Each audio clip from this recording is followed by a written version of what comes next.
Hello people, I hope all of you had a very good day and that you're ready for a bit of football learning. So in this video I'll explain the general formation that we are learning and then I'll talk a bit about each individual position. Let's begin with the formation. Of course, first we have a goalkeeper.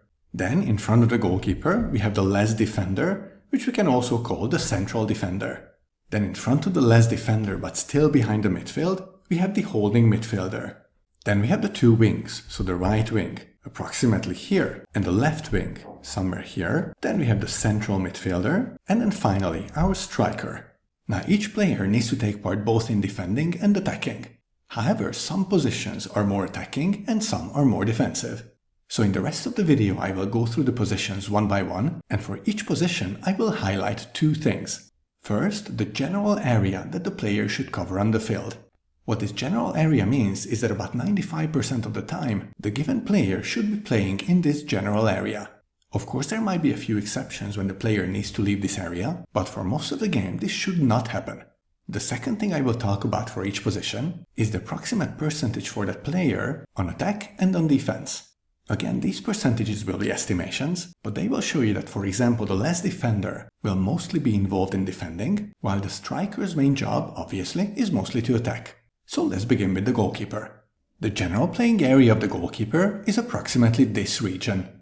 Logically, the goalkeeper is the most defensive player on the field, and it will likely spend about 95% of its time defending and only about 5% attacking. By attacking here, I mean goal kicks and other kinds of distributions, for example passes to the midfielders or occasionally to the striker.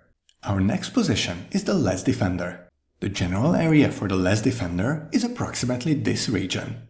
As the name suggests, the less defender is basically always the last field player in front of the goalkeeper. It will be rare for the less defender to directly take part in an attack, and the less defender must always be ready to slow down any quick counterattacks from the opponent. This position is approximately 85% defensive and about 15% attacking. It is very important to add here that when the less defender goes up with an attack, another player, usually the holding midfielder, should stay back in her place. So let's move on to the holding midfielder. The general area for the holding midfielder is approximately this one. As you can see, the holding midfielder needs to cover a larger area compared to the less defender, so the player in this position must have really good fitness and stamina. The holding midfielder is still more a defensive player, and the approximate percentages here are about 60 to 40.